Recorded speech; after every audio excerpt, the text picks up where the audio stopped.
모두의 이야기. 카라멜로호의 작전 통제실. 캐치머크와 토마스를 중심으로 카라멜로호의 승조원들이 모두 모여 침통한 표정을 하고 있었다. 이러지도 저러지도 못하는 상황에 빠진 카라멜로호의 사람들은 누구 하나 나서서 말을 하지 못했다. 그때 침통한 분위기를 깨고 기관실의 빌리가 말했다. 역시 로렐리아 그 여자 때문입니다. 우리가 모두 그 여자한테 당한 겁니다.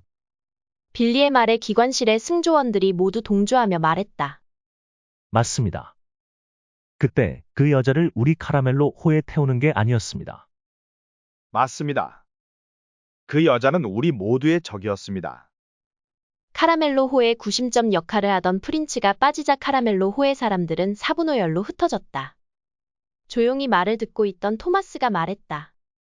자, 프린츠님의 생사도 알 수 없는 상황에서 지금 우리끼리 싸우고 있을 때가 아닙니다.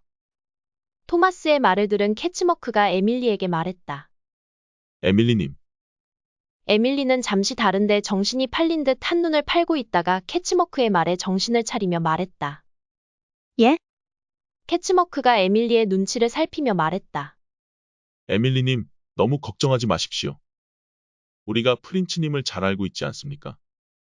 그렇게 쉽게 돌아가실 분이 아니라는 것을 말입니다. 자신의 걱정을 알아채고 위로해주는 캐치머크에게 고마워 인사를 하며 말했다.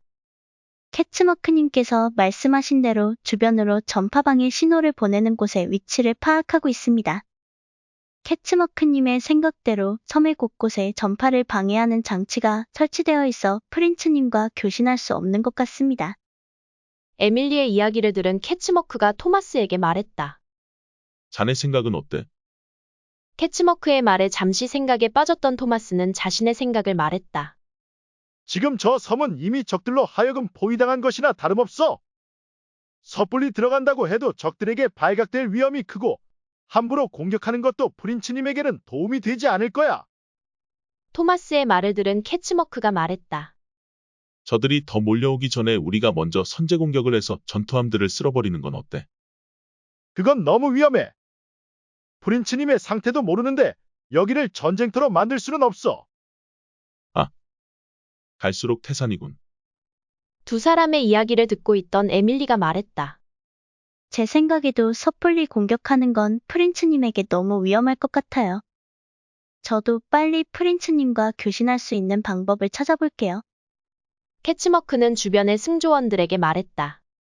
자, 지금은 우리 모두에게 내려진 첫 번째 큰 시련입니다. 지금까지 우리를 이끌어주셨던 프린츠님은 생사를 알 수 없는 상황입니다. 하지만 자신의 목숨을 걸고 위기를 알려서 우리 모두 가까스로 카라멜로 호를 지켜냈습니다. 지금은 프린츠님이 계시지 않아 적들을 막아낼 수 없지만 프린츠님이 오시는 대로 우리에게 이런 시련을 안긴 놈들에게 복수할 수 있을 겁니다. 그때를 위해 모두들 만반의 준비를 합시다. 와. 캐치머크의 말에 크게 동요하던 승조원들의 마음을 다잡을 수 있었다.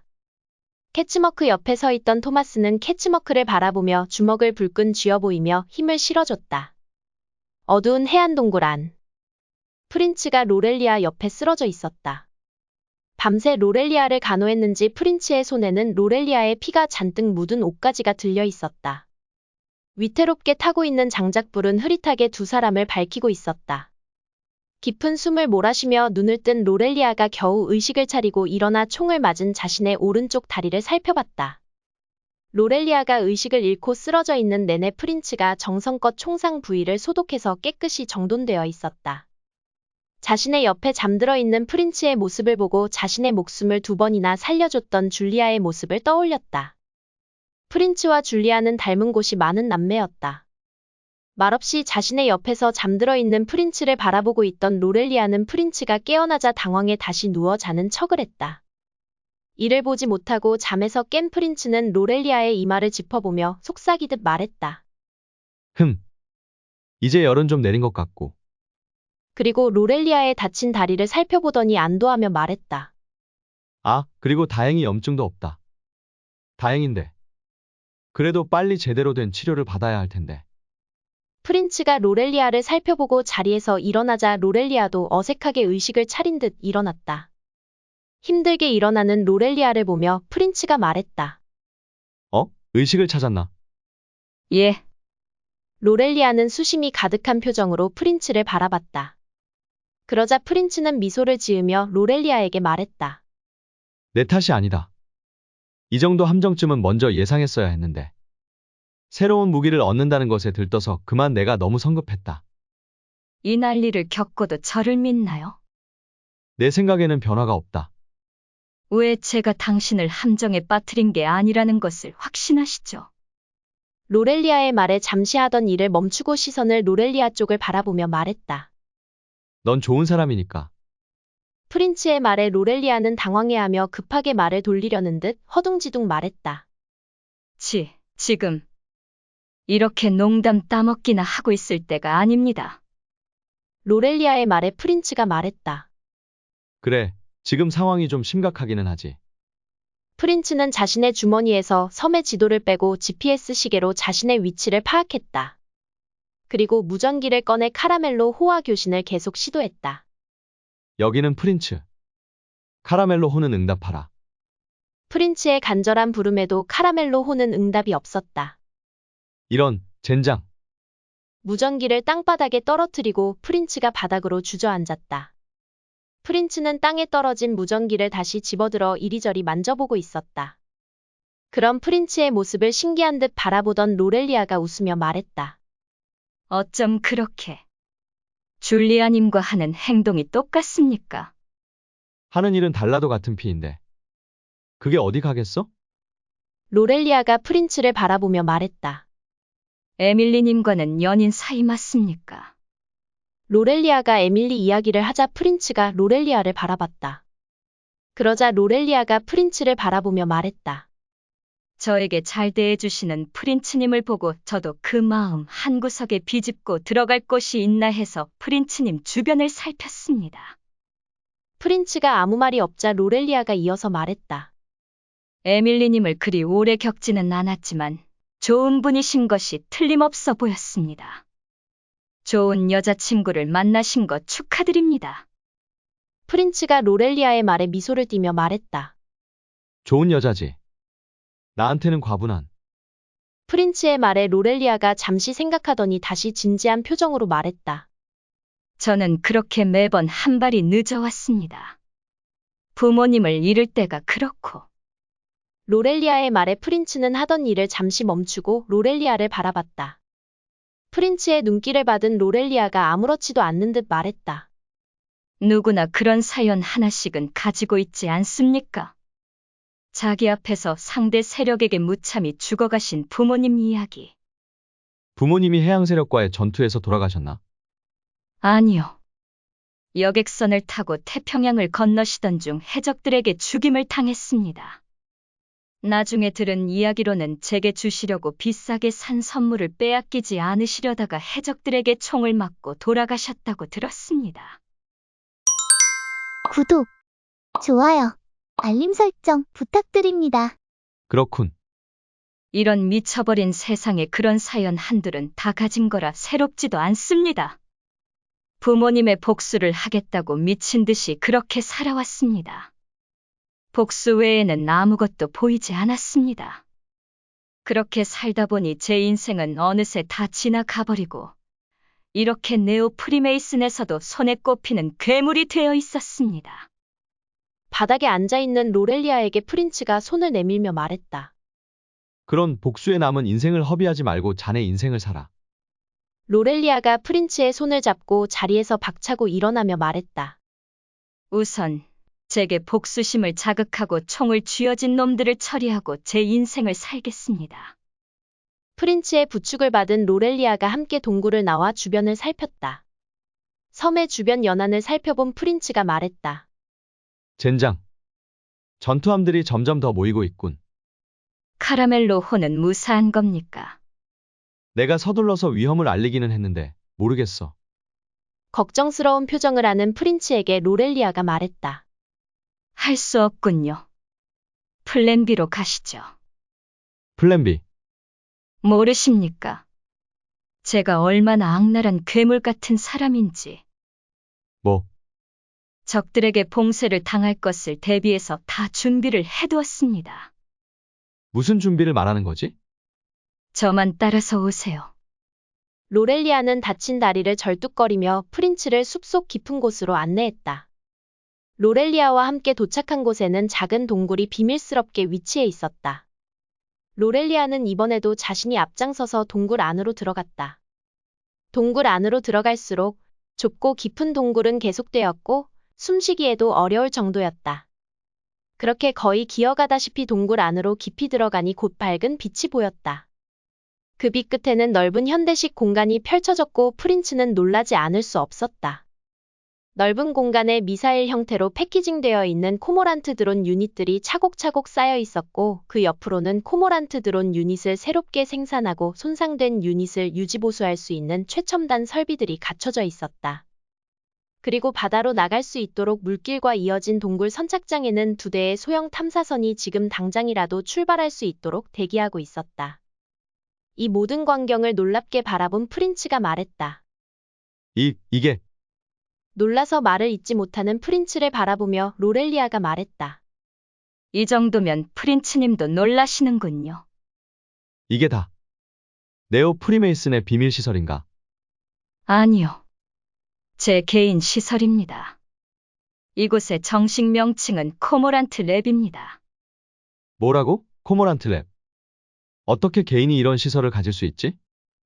그동안 사채업자들에게 뜯은 비자금으로 만든 시설이니까 사채업자들의 돈으로 일군 시설이라고 볼 수도 있겠습니다. 혼자서 이 코모란트 랩의 모든 시설을 만들고 코모란트 시스템 개발을 했다는 말이야. 자금은 사채업자들이 되고 시설을 만들기는 네오 프리메이슨이 그리고 소프트웨어는 제가 직접 만들었습니다.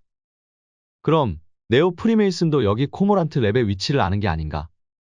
이 섬과 몇몇 위장 섬의 위치는 알지 모르지만 정확한 시설의 위치와 규모를 아는 사람은 없습니다. 어떻게 자신하지? 로렐리아는 살벌한 웃음을 지으며 말했다. 그동안 나쁜 짓을 할 때 제 명성이 그냥 지어진 것이 아닙니다. 설계자부터 공사에 참여한 모든 네오 프리메이슨 세력을 다 찾아가 모조리 죽여 안전하게 입막음을 했습니다. 로렐리아의 말에 프린츠는 한 발짝 뒤로 물러서며 겁에 질린 표정으로 생각했다. 이런. 젠장. 왜? 내 주변에 이렇게 살벌한 여자들만 꼬이는 거야? 생각에 빠진 프린츠를 재촉하며 프린츠에게 로렐리아가 말했다. 한 대의 코모란트 미사일에 5개의 코모란트 드론 유닛이 탑재되어 있습니다. 여기 탐사선으로 코모란트 미사일을 카라멜로 호로 옮겨 실을 수 있으니 무제한으로 적들의 방해를 받지 않고 사용할 수 있습니다. 프린츠는 탐사선 옆에 있는 크레인으로 도크에 정박해 있는 탐사선의 선창을 열고 그 안으로 코모란트 미사일을 실었다. 탐사선 한 대에 20여 기의 코모란트 미사일을 가득 실은 프린츠는 탐사선을 타고 유유히 섬을 빠져나와 카라멜로 홀을 찾아 근처로 향했다. 프린츠의 부재로 모두 심각하게 고민을 하며 여전히 시리에 빠져 아무것도 하지 못하고 있었다. 그러다 소나 분석실에서 무엇인가를 발견한 에밀리가 말했다. 캐츠머크님, 모니터를 확인해 주세요. 캐치머크는 모니터에서 카라멜로 호 앞에 떠 있는 작은 탐사선을 확인하고 탐사선이 드나들 수 있는 해저 탐사선 드라이 도크의 문을 열었다. 도크의 문이 열리자 프린츠와 로렐리아가 타고 있던 탐사선이 카라멜로 호 안으로 빨려 들어갔다. 해저 탐사선 도크실에 카라멜로 호의 사람들이 모여들었다. 프린츠와 로렐리아가 탐사선에서 내리자 에밀리는 프린츠에게 달려가 와락겨 안았다. 그리고 다리를 다친 로렐리아를 발견한 캐치머크가 다친 로렐리아를 부축했다. 프린츠를 끌어안은 에밀리는 눈물을 흘리며 말했다. 이번에도 당신을 잃는 줄 알았어요. 프린츠는 에밀리의 흐르는 눈물을 닦으며 말했다. 내가 말하지 않았소. 나는 지금까지 당신이 지나온 사람들과 다르다고. 프린츠님, 프린츠와 에밀리의 모습을 멋쩍은 표정으로 바라보던 로렐리아가 캐치머크의 부축을 받으며 프린츠에게 말했다. 프린츠님, 이제 제대로 복수할 시간입니다. 로렐리아의 이야기를 들은 프린츠가 무기 제어실의 섹터장에게 말했다. 여기 탐사선에 20여 기의 코모란트 미사일이 있다. 어서 함내 수직 미사일 발사대인 VLS에 장착하고 명령 대기한다. 프린츠의 말을 들은 캐치머크가 의아한 표정으로 말했다. 코모란트 미사일요? 캐치머크의 부축을 받고 있던 로렐리아가 말했다. 좋은 구경 하나 시켜드리겠습니다. 저를 소나 분석실로 보내주세요. 캐치머크는 알 수 없는 이야기를 하는 로렐리아를 부축해 소나 분석실로 향했다. 그리고 무기 제어실 섹터 승조원들은 탐사선의 선창에 쌓여있는 코모란트 미사일을 이동식 크레인으로 옮겨 무기고로 옮기고 수직 미사일 발사대인 VLS에 장착했다. 그런데 이건 뭐예요? 코모란트 미사일. 글쎄, 위에서 시키는 대로 하는 거지. 우리가 뭘 하나? 프린츠와 로렐리아의 아무 설명 없이 무기 통제실 승조원들은 기존의 수직 미사일 발사대에 잠대한 미사일과 같이 설치를 해 발사 준비를 마쳤다. 모든 카라멜로 호의 승조원들이 자신들의 위치에서 함장인 프린츠의 지시만을 기다리고 있었다. 소나 분석실에서는 코모란트 랩에서 자신이 가져온 컴퓨터를 옆에 켜고 주머니에서 작은 USB 메모리 칩을 카라멜로 호와 연결된 자신의 컴퓨터에 꽂고 실행시켰다. 그러자 USB 메모리 칩 안에 있던 파일들이 빠르게 복사되더니 이내 카라멜로 호의 모든 모니터가 먹통으로 변했다. 모든 모니터에 잠시 동안 검은색 바탕에 흰 글씨로 시스템 다운 이라는 메시지가 깜박거리다가 이내 카라멜로 호의 메인 컴퓨터가 다시 부팅을 시작하더니 기존과는 다른 시그니처가 카라멜로 호의 모든 모니터 화면을 장식했다. 웰컴 투 코모란트 시스템. 다시 카라멜로 호의 모든 모니터 화면이 정상적으로 바뀌는 것을 확인한 로렐리아가 잠시 머뭇머뭇하다 프린츠에게 말했다. 프린츠님, 로렐리아, 말해봐. 코모란트 시스템 가동을 위한 모든 준비를 마쳤습니다. 알고 있다. 이것 하나만 약속해 주십시오. 뭐지? 지금부터 이 코모란트 시스템 가동을 명령하실 분은 오직 프린츠님 뿐이라는 것입니다. 로렐리아의 말에 모든 사람이 프린츠를 바라보고 있었다. 프린츠는 자신의 양옆에 서 있는 캐치머크와 토마스의 얼굴을 한 번씩 쳐다봤다. 프린츠는 이들과 눈을 맞춘 후 굳건한 표정으로 로렐리아에게 말했다. 코모란트 시스템 가동.